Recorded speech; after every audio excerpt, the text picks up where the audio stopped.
Bienvenue à toi dans l'émission Tommy Gcast, un podcast spécial web entrepreneur. Dans ce podcast, tu vas retrouver pas mal de choses. Du développement personnel, des conseils pratiques, des exemples, des études de cas et surtout des invités exceptionnels. Franchement, tu as juste à t'abonner et puis à écouter. Moi, c'est Tom, je suis copywriter et j'aide les web entrepreneurs à développer leur business grâce aux mots, grâce à la force des mots. Je te rassure, je suis plus fort à l'écrit qu'à l'oral, mais c'est pas grave, c'est un beau petit challenge ce podcast et j'espère que ça te plaira. Accroche-toi.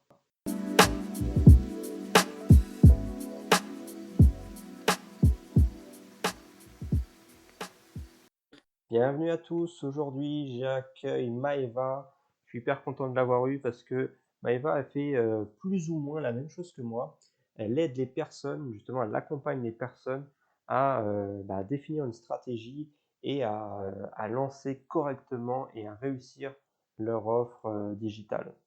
Donc, c'était vachement important pour moi et je suis sûr que ça le sera pour vous de connaître un petit peu voilà, son background, ses feedbacks par rapport à ça. Euh, Parce que voilà, on n'a pas forcément les mêmes méthodes de travail, mais voilà, je trouvais ça vachement intéressant de l'inviter et puis elle a répondu positivement, donc je suis hyper content. Donc il y a beaucoup de valeur, franchement, prends des notes et puis on se donne rendez-vous à tout à l'heure. Ciao. Salut à toi Maëva, Salut Thomas, comment ça va? ça va très bien, merci. Bon bah Et ça me toi? fait plaisir, oui ça va très bien, ouais. Enfin, Oui, depuis le il était temps, temps, hein. voilà. On va y aller. On va se le faire, ce podcast. Le thème du jour, ça va être le lancement d'un produit digital associé à du copywriting. Ça te D'accord, va? ça me va, c'est exactement la thématique dont je préfère discuter. Bon, bah, c'est parfait. Bon, bah, avant de parler de ça, j'aimerais, Maëva, que tu te présentes pour que justement on comprenne pourquoi on va aborder ce thème. D'accord. Et ben alors moi, je m'appelle Maëva, je suis copywriter et je suis surtout dans l'accompagnement. J'aide en fait les infopreneurs et les coachs à lancer leur nouvelle offre dans tout leur processus de pré-lancement, lancement et analyse après lancement, avec un fort angle copywriting. Super. Il y en a besoin. Il y en a besoin parce qu'il y a de Ouais, plus en plus de personnes qui se lancent justement dans l'infoprenariat et ils se lancent un petit peu comme ça, sans stratégie, et on voit les dégâts. exactement.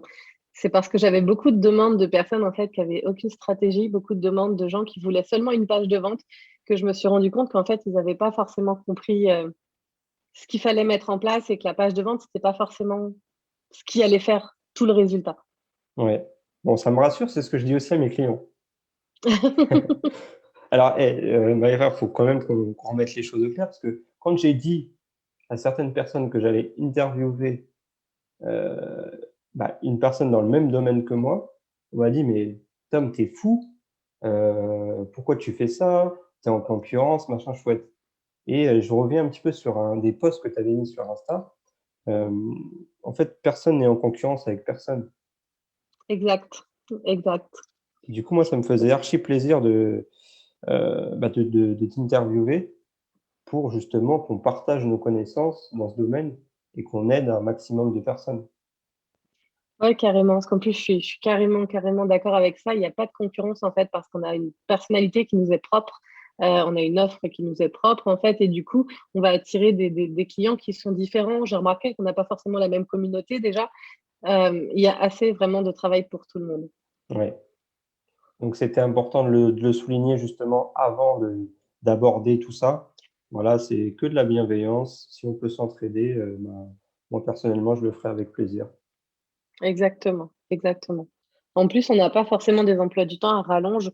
Donc, du coup, il y a vraiment de la place pour tout le monde. Moi, je prends que 5 personnes par mois. Autant te dire qu'il y a beaucoup plus de gens que ça qui demandent. Donc, il y a vraiment de la place pour tout le monde. Ouais, totalement. Mais on reviendra justement sur la partie accompagnement que tu proposes. Euh, D'accord. voilà, l'idée, c'est du coup d'apporter un max de valeur aux personnes qui vont nous écouter. Et voilà, la première question qui me viendra à l'esprit, déjà, c'est qu'est-ce que le copywriting? Le copywriting, c'est l'art de vendre avec les bons mots. C'est l'art de. Alors, à la base, on dit souvent c'est l'art de convaincre par l'écrit. Mais alors, moi, je suis partisane du copywriting partout, tout le temps. Donc, du coup, pour moi, c'est pas que de l'écrit, mais c'est vraiment c'est l'art de convaincre avec les bons mots. Yes, je suis d'accord avec toi. Effectivement, ça se retrouve partout. Il y a des mots qui sont plus habiles que d'autres. Et d'ailleurs, il y a une petite nuance à faire, hein, je pense, entre copywriting, donc convaincre, et manipulation. Est-ce que tu es d'accord là aussi? Complètement, complètement. Complètement parce qu'en fait, on va utiliser les bons mots par rapport à un client spécifique, notre client cible, et que du coup, bah, si on va réussir à le convaincre lui, on va pas forcément réussir à convaincre quelqu'un d'autre. Donc, c'est forcément pas de la manipulation. Yes. On va répondre à son besoin. Ouais, ouais, c'est important de le rappeler parce qu'il y a des personnes qui confondent malheureusement bah, ces deux aspects et vraiment, nous, on le fait de manière éthique. On le fait pour bah, résoudre une problématique. Exactement. Après, ça se comprend que des fois, que les gens pensent que c'est de la manipulation parce qu'on peut voir parfois bah, des textes qui sont vraiment très vendeurs pour le coup, mais enfin, peu honnêtes en fait. Quand Ouais. tu vois des titres du style comment perdre 10 kilos en 15 jours en mangeant des chips, j'ai envie de te dire que là, on est sur un mauvais copywriting. Disons qu'il est pas éthique. Peut-être qu'il est bon, hein. Le message, peut-être que les Oui, gens c'est ça. vont adhérer, mais effectivement, derrière tout ça, faut que tu sois aligné en fait avec tes valeurs et avec ce que tu as envie de transmettre, ça c'est sûr. Exactement. Mmh. Voilà, bon, bah, ça, c'était la petite partie copywriting parce qu'on demande souvent qu'est-ce que le copywriting? C'est un mot anglais, ça fait peur et tout, donc c'est bien que tu aies pu bah, donner ta propre définition. Super. Du coup, on a dit qu'on allait parler de lancement de produits digitaux. Bah, j'ai envie de te poser la question, Maëva, quelles sont les bases d'un bon lancement, selon toi? Les bases d'un bon lancement, pour moi, c'est beaucoup, beaucoup d'organisation et de stratégie. Il faut s'y prendre à l'avance. Le nombre de personnes qui viennent me voir en me disant j'ai un lancement dans 3 semaines, t'as un conseil, et à qui je réponds oui, recule. Il faut prendre le temps, en fait, et il faut vraiment s'organiser à l'avance, définir une stratégie qui va être en adéquation avec toi, qui lance ton produit, ton avatar, ton client cible, ta communauté. Il faut pas forcément prendre la stratégie que tu vois que du voisin, tu vois. C'est pas parce que lui, il a réussi avec sa stratégie qu'elle est bonne pour toi. Donc, il y a vraiment une grosse base, je pense, de réflexion et de trouver la meilleure stratégie qui va être adaptée à ton produit, à ta communauté, à ton client cible et à toi. Ouais, Faire un effectivement. webinaire quand tu n'es pas à l'aise en vidéo, c'est ridicule parce que du coup, tu vas un peu plomber ce moment-là qui est un moment essentiel pour vendre. Ouais, tout à fait. Tout à fait, tout à fait. Bah, tu as parlé de 2 choses qui sont très importantes, l'avatar et puis la stratégie adéquate. Effectivement, c'est pas parce que ça a fonctionné pour Michel avec son live ou son webinaire que ça marchera pour toi, ça c'est clair. C'est ça. Donc effectivement, moi, ce que je dis à mes clients, c'est que et ben, il y a pas qu'une seule stratégie, il y a pas une seule stratégie magique qui est possible, mais il y en a plusieurs et il faut les tester et il faut voir lesquelles sont les plus pertinentes. Exactement. Super, donc écoutez bien, c'est important, c'est peut-être le plus important. Tu as parlé d'avatar. Alors encore une Oui. fois, on l'entend un peu partout. Est-ce que tu peux, s'il te plaît, nous définir ce qu'est l'avatar et après, bah, comment on peut le définir? Et à quoi ça sert? À quoi ça va nous servir? Il a plusieurs petits noms, avatar, buyer persona, client cible, client idéal. Moi, je préfère parler de client cible que d'avatar parce que ce soit avatar, persona, ça semble un peu trop fictif. Alors que, en fait, c'est ton client cible, c'est la personne à qui tu veux vendre ton produit. Et c'est même plus que ça, c'est la personne pour qui tu as fait ton produit, un produit qui répond à son besoin. Donc, c'est hyper important de bien le connaître parce qu'en fait, tout part de lui. Et c'est un travail qui est trop peu fait, qui est trop négligé. Et moi, c'est la première chose que je revois avec chacun de mes clients, que ce soit de l'écriture ou de l'accompagnement, parce que je vais avoir des choses, des informations simples. On va me dire, il s'appelle Paul, il a 30 ans, il fait ça comme métier, il est père de 2 enfants. En fait, ça, je m'en fous. Moi, ce que je veux savoir, c'est vraiment sa manière de penser, sa manière de vivre, quelle est sa problématique, comment il vit cette problématique, quelles conséquences cette problématique a sur son quotidien, sur sa vie, autant sa vie, exemple, d'entrepreneur que sa vie de père, de mari, je veux vraiment, vraiment rentrer dans sa tête et du coup, ça demande une enquête qui est très approfondie. Et puis pareil, il faut savoir comment cette personne communique pour utiliser les bons mots, encore une fois, parler avec le même langage que le sien. Il faut savoir où est-ce qu'il se trouve, parce que ne pas aller faire une stratégie Instagram si derrière le client cible se trouve sur Facebook. C'est ridicule. Ouais. Donc vraiment, tout part de ce client cible. Ouais, comme tu as dit, c'est pas seulement, le prénom et l'âge. Ça, c'est vraiment les trucs bateaux qu'on essaye de nous faire croire. Derrière, il y a toute la partie, psychologie humaine, en fait. Exactement. Il faut rentrer dans sa tête. C'est ça. Donc c'est vraiment la base, en fait, pour écrire un bon copywriting et pour réussir son lancement. Les 2 vont de pair. Exactement. Exactement. Et c'est un travail qu'il faut faire tous les jours, en fait. C'est pas juste on le fait une fois et puis on se dit ça y est, j'ai défini mon persona, basta.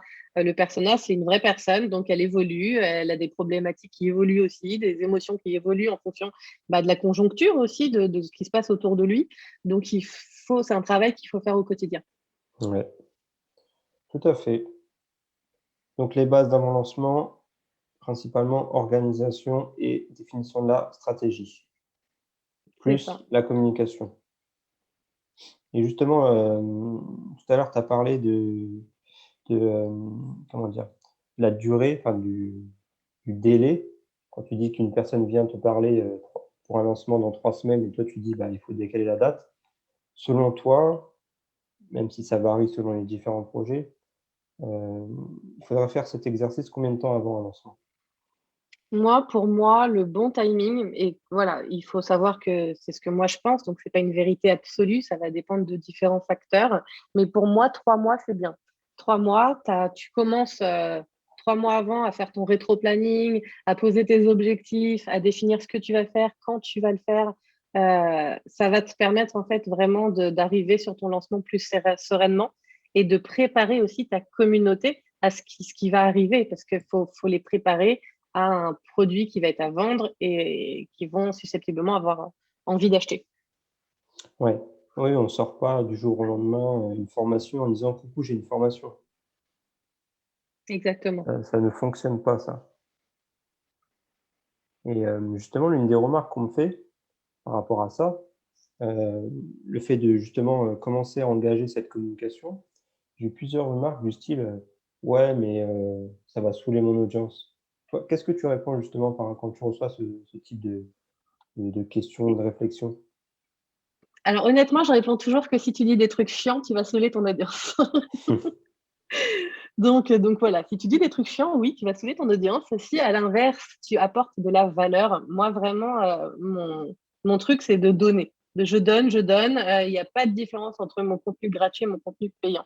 Enfin, si, il y a une différence, ça va être la structure, ça va être le fait que mon accompagnement, tu as un truc clé en main, mais mon contenu, tu vas avoir des petites bribes d'informations à droite, à gauche, mais ça reste toujours de la valeur. Donc, si tu apportes beaucoup de valeur à ta communauté, tu vas déjà augmenter ton expertise perçue. Les gens vont te faire confiance. Ils vont devenir en fait des fans parce qu'ils vont adorer ce que tu fais.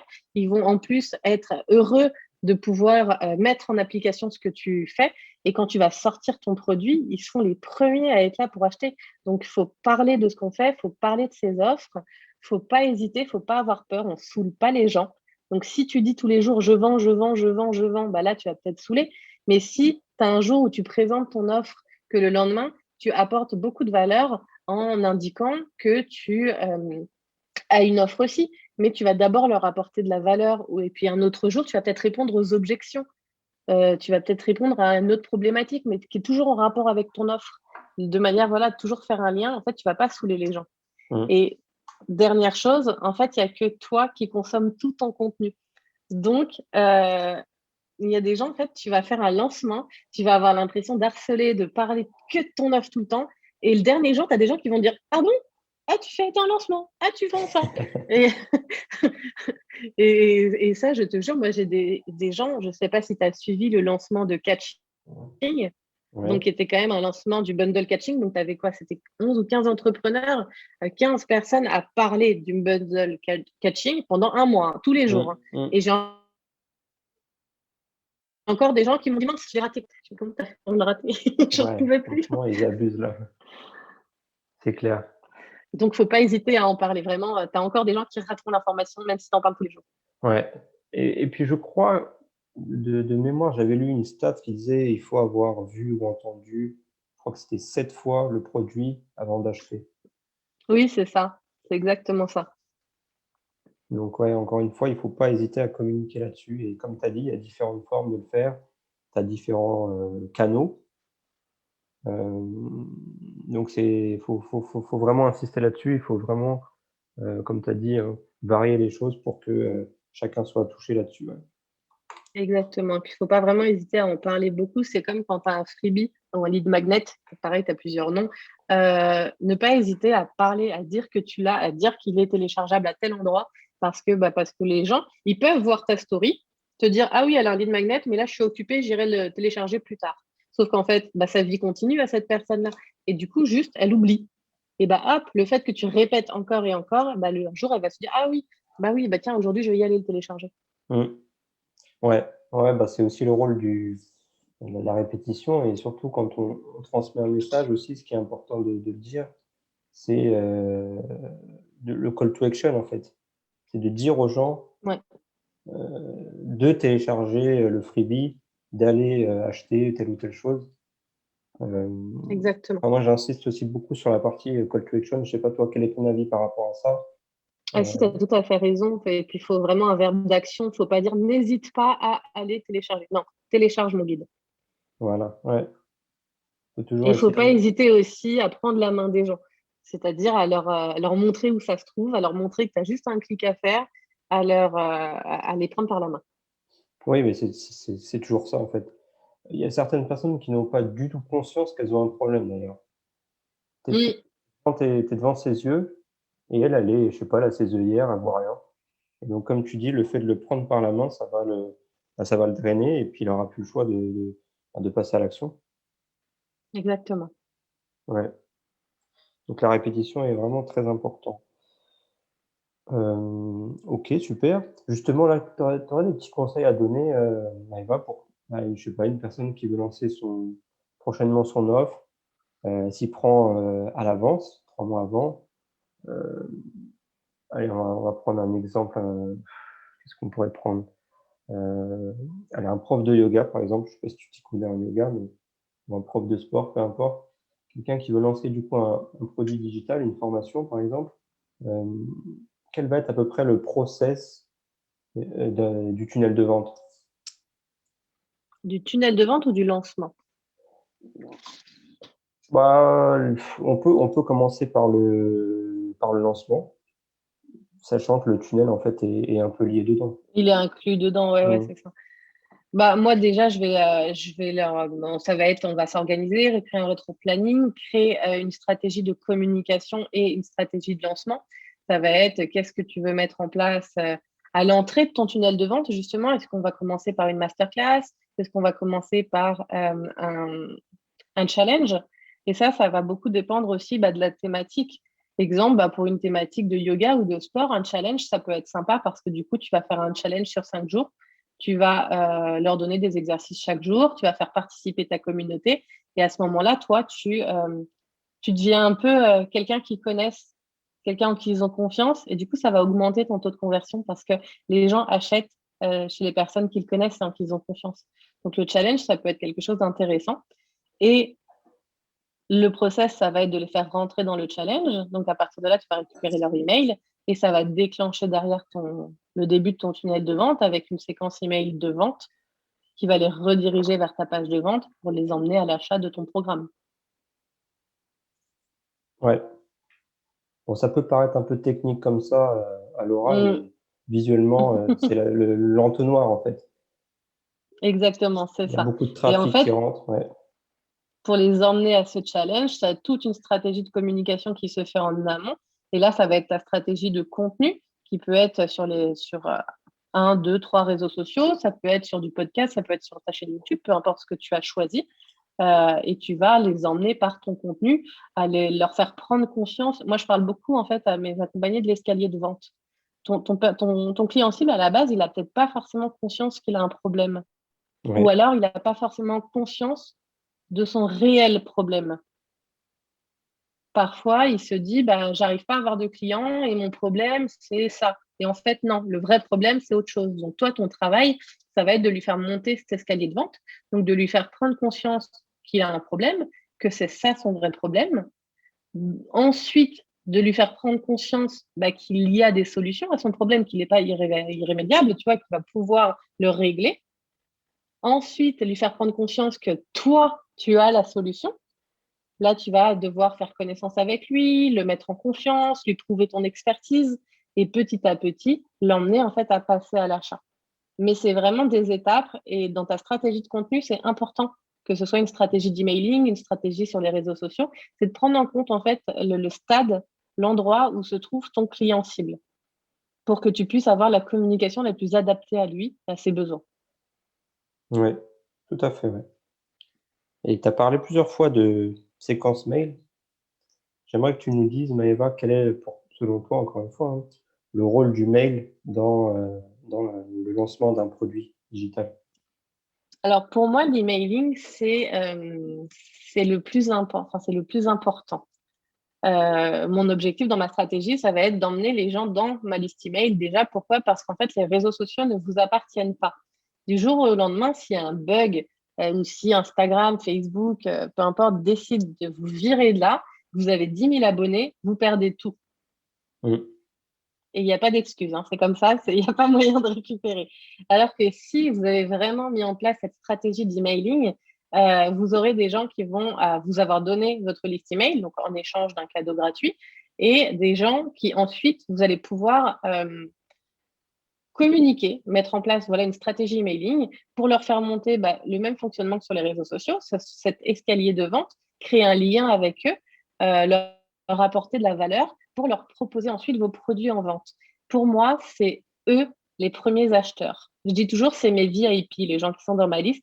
C'est à ceux que je vais apporter le plus de valeur, que je vais bichonner, chouchouter. Je les invite toujours à me répondre parce que je veux vraiment créer un lien avec eux parce que c'est les premières personnes à qui je vais proposer mes produits en vente et c'est ceux qui sont le plus susceptibles de les acheter parce ils ont fait la démarche d'être dans ta liste email, ils ont créé cette relation avec toi petit à petit et on le dit souvent, l'argent est dans la liste. Ouais. Donc, lorsque tu sors ton produit, tu sors ta séquence email de lancement, de vente et là, tu vas procéder en fait à des emails qui va pareil, leur faire prendre conscience de leurs problématiques, des conséquences de cette problématique, de comment ils peuvent régler ce problème, de ta solution, de comment fonctionne ta solution, des gens aussi, parce que la preuve sociale, c'est important, qui sont déjà passés par ton produit et qui ont aimé ton produit. Tu vas passer par toute une séquence email pour les convaincre d'acheter ton produit. Mmh. Tout à fait. Tout à fait, tout à fait, Maëva. Je suis totalement d'accord. C'est cool. C'est cool, c'est cool. Et justement, donc je suppose que tu navigues, sur internet et tu vois pas mal de choses, notamment sur des stratégies sur des pages de vente ou autres. Hem, j'ai remarqué un truc et tu me donneras ton point de vue là-dessus. J'ai remarqué qu'il y avait pas mal de monde, pas mal de personnes qui mettaient en fait de la fausse urgence et de la fausse rareté. Alors moi, ça, je suis tout à fait contre et je trouve que ça décrédibilise en plus l'infopreneur, le vendeur. J'en ai vu sur Instagram, il y a une personne qui, à chaque lancement, elle a un prix réduit. Sauf qu'au bout du troisième lancement, on se rend compte que c'est toujours le même prix. Donc Ouais, finalement, c'est pas un prix réduit, c'est le vrai prix. Et à partir de là, je me dis, mais elle me prend un peu pour une con, quoi. Enfin, je sais pas, c'est plus de l'urgence. ouais, Ouais, pour moi, du coup, ça décrédibilise la personne et j'ai moins envie d'acheter. c'est clair. Mais c'est important de le rappeler, hem, ça se voit en fait, ça se voit. Ah bah oui, Tu oui, peux il le faut pas faire prendre une les gens fois, pour ça des va idiots, peut-être ouais. marcher, mais au bout de la deuxième fois, les gens vont s'en apercevoir et comme tu as dit, après tu as plus du tout envie d'acheter parce que tu as plus confiance. Donc Exactement, attention à exactement. ça, ouais. Quand on dit Attention. ça ferme dans 10 jours et que ah bah finalement tout compte fait parce qu'on a eu de la demande, on a. Non, ça c'est faux, c'est pas. Ouais, Non, ça c'est ouais, pas. ouais, faut faire attention. Super. Tu as parlé également de preuve sociale. Ouais, C'est méga important, la preuve sociale. Est-ce que tu peux nous en dire plus par rapport à ça? Quel conseil tu pour donnerais? moi, c'est le plus puissant pour vendre vraiment, que ce soit une offre, un produit, une formation ou que ce soit même un accompagnement. Moi, quand j'ai fait mon lancement, bah, j'ai beaucoup appuyé sur la preuve sociale parce que les gens, ils ont besoin en fait de savoir qui est passé par là, si ça a plu, si ça a pas plu, et ils ont besoin d'avoir l'avis de quelqu'un d'autre. Et ça, sur tous les sites, quand tu vas sur Amazon, bah, tu regardes le produit et après, tu regardes les témoignages. Qu'est-ce que les gens en disent? Est-ce que ça plaît? Ok, j'achète. Donc le témoignage, il est hyper important. Et ça, je recommande toujours à mes accompagnés, faites tester vos formations, votre accompagnement, peu importe, et récoltez des témoignages. N'ayez pas peur de peut-être donner gratuitement au début, contre un témoignage, mais au moins vous aurez des retours clients, ce qui vous permettra éventuellement d'améliorer votre contenu, et vous aurez de la preuve sociale pour, lors de votre lancement, mettre en avant, que ce soit dans la page de vente, dans les emails, dans vos stories, peu importe, mettre en avant les personnes qui ont déjà testé votre produit et qui en parlent encore mieux que vous. Mmh. Donc voilà. Ouais, la preuve sociale, là, c'est tellement puissant, effectivement. Je me Puis vous vois à pouvez chaque en fois. avoir en vidéo. Ouais, Les vidéos, c'est vraiment, ça plaît beaucoup et pareil, ça convainc beaucoup. Souvent, quand je mets vraiment des témoignages dans ma story de mes clientes, derrière, j'ai régulièrement des gens qui me contactent. ouais. Bah, c'est clair que juste, un écrit, tu sais, c'est même pas un imprimé écran, mais un écrit, tu te dis: «Mais est-ce que c'est peut-être c'est un faux témoignage ou des choses comme ça?» Donc c'est clair qu'une vidéo d'une personne qui parle de toi, de ton produit, bah, ça vaut de l'or, quoi. C'est clair, c'est clair. Ouais. OK, super. Est-ce que tu as déjà eu affaire, des personnes là qui t'ont contacté et qui étaient au bout du rouleau parce que justement ils ont tenté de faire ça tout seuls, de faire leur lancement et puis ils se sont cassés la figure? Ouais, ouais, ouais, j'ai eu des personnes, même que j'accompagne actuellement, qui ont tout donné, qui ont mis parce que quand tu crées ta formation, tu mets vraiment tout ton cœur, en fait, ça prend du temps de faire tout ça Mmh. et qui finalement ont fait 2 ventes, 4 ventes et là, bah, c'est la dépression pour eux. Ils se disent que le produit est nul, que ça plaît pas, que alors qu'en fait, c'est leur stratégie qui était pas bonne. Ouais, ça arrive souvent et ce que j'ai envie de dire, c'est ne changez pas forcément de produit tout de suite. C'est pas forcément la solution. Ça se trouve, le produit, il est juste pas assez mis en valeur, pas assez présenté. Ça se trouve, la communauté, elle est juste pas préparée. Elle a peut-être pas l'habitude que vous vendiez quelque chose. Vous avez peut-être pas une liste email qualifiée. Et il y a plein de facteurs qui rentrent en compte en fait. Un produit qui se vend pas, c'est pas forcément parce que le produit est mauvais. C'est peut-être la stratégie qui est derrière qui était pas bonne.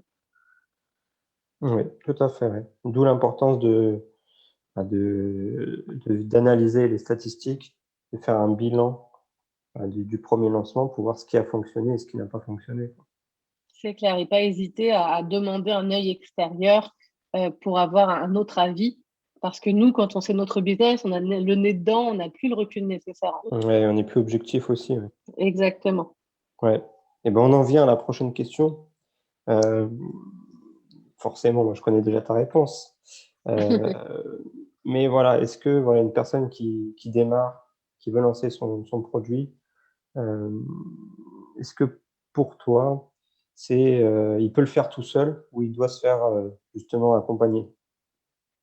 Alors pour moi, il y a pas de bonne réponse à ce niveau-là, tu vois? Parce que tu as 2 solutions, en fait. Tu vas faire tout seul, tu vas faire des erreurs, tu vas apprendre, ça va prendre du temps, ça va entacher aussi un peu ta confiance en toi, mais c'est possible. Tu vas le faire, tu vas tomber, tu vas recommencer, analyser, c'est un peu le chemin de l'entrepreneur.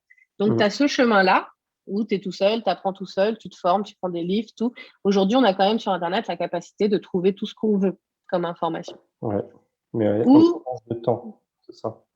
ça prend du temps, c'est ça, tu vas faire des erreurs, tu as plus le risque d'abandonner parce qu'au bout d'un moment, bah, tu en peux plus, tu vois, tu donnes tout et tu as pas de résultat donc c'est plus compliqué, mais c'est faisable. Il y a des gens qui l'ont fait, donc je ne peux pas dire que c'est un mauvais chemin. Ouais, Mais par contre, ça prend du temps. Et après, tu as l'autre chemin, celui de te faire accompagner. Moi, c'est celui que j'ai choisi, parce que moi-même, je me fais accompagner.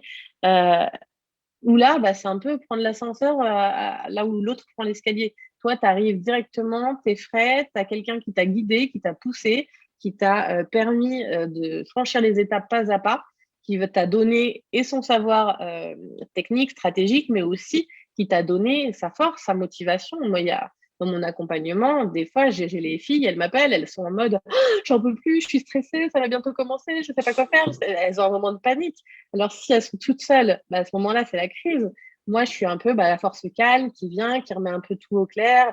Et à ce moment-là, bah, on reprend le lancement avec des émotions qui c'est redescendu, on a re la forme, et du coup, l'accompagnement, pour moi, vraiment, c'est aller plus vite, plus loin et faire de meilleurs résultats tout de suite.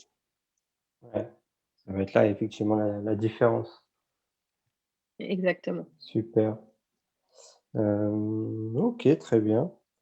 Est-ce que je sais pas, tu peux nous donner, je sais pas, les 3 erreurs à ne surtout pas faire, lors d'un lancement? Ou des Les conseils trois comme tu veux. erreurs. Des conseils ou des erreurs comme tu veux. Alors, bah, je vais peut-être plus dire des conseils alors. Bah, mon premier Ouais, conseil, ça va être de préparer sa communauté à la venue d'un lancement, vraiment de les préparer à l'avance. Faut pas habituer forcément sa communauté à donner que du contenu gratuit tout le temps, tout le temps. Faut les préparer à un futur produit. On a un business, on ne fait pas du bénévolat.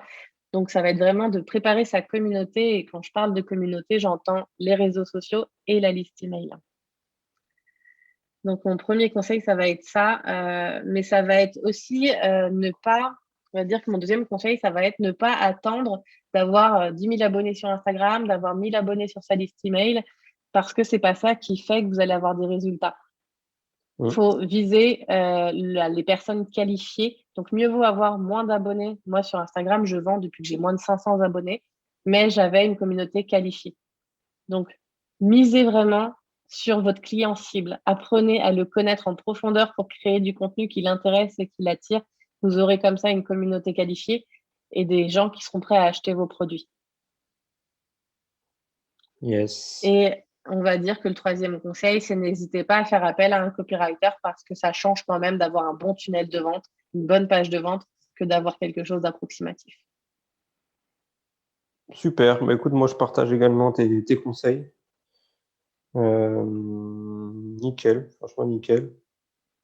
Je vais te poser une dernière question que je pose, à tout le monde, parce que j'aime bien avoir les réponses de tout le monde. C'est un peu vague, mais j'aimerais que tu me donnes, bah, ta définition du succès. Ma définition du succès, waouh. Comme ça, au tac. Qu'est-ce Et qui te ben vient à moi, l'esprit? moi, je pense que le succès, c'est au moment où tu kiffes ta vie, en fait. Peu importe, après, on a tous des critères différents pour kiffer notre vie. Et moi, voilà, pour moi, le succès, c'est au moment où tu sens que tu as ta place, autant sur le plan professionnel que personnel que spirituel. C'est le moment vraiment où tu as atteint tes objectifs et tu kiffes, en fait. Yes, bah, c'est cool et du coup, toi, tu te donnerais quelle note par rapport à ça? Si c'est pas Et moi, je sais indiscret? pas. Ben, moi, je pense que j'ai beaucoup travaillé parce que je suis quelqu'un de très, très exigeante et j'en veux toujours plus. Donc, dans ces cas-là, c'est difficile d'atteindre le succès quand tu te dis, bah, je pousse à chaque fois mes objectifs. Je voulais 10, bah, j'en veux 15. Bah, non, mais j'en veux 20. Bah, non, mais j'en veux 30. Et du coup, j'avais un peu ce côté où j'étais insatisfaite tout le temps. Ouais, Aujourd'hui, je travaille dessus et je peux dire que je pense que je suis pas loin de mon succès. oh, c'est top ça. Il faut vraiment juste savoir vraiment kiffer ce qu'on fait et puis voilà, être aligné. Après, il faut aussi avoir une entreprise qui fonctionne bien parce que bah, pour moi, personnellement, ça va avec. Oui, oui, oui, tout à fait. Ah bah, c'est cool en tout cas. Super, ouais, Eva. On arrive à la fin, bah, du podcast. Est-ce que tu aurais, d'autres choses à rajouter par rapport à ce qu'on a dit, des choses qu'on aurait oubliées? Bah non, je pense qu'on a tout dit. Après, vraiment, s'il y a un truc qui a fonctionné pour moi et que je vais recommander tout le temps, c'est d'oser. Oser, se lancer, ne pas réfléchir trop longtemps, mieux vaut fait que parfait. Et vraiment, si j'ai juste un truc à dire, c'est lancez-vous, quoi. Super. Ouais, c'est le plus dur, le premier pas, mais après une fois C'est que tu y es, ça, c'est l'adrénaline qui prend le dessus et puis, encore une fois, il vaut mieux se lancer que d'attendre le moment parfait, quoi. exactement. Il n'existe pas le moment parfait. Mmh. Tout à fait. Alors, si j'ai besoin moi de lancer prochainement mon offre, comment je fais pour te contacter, Maëva?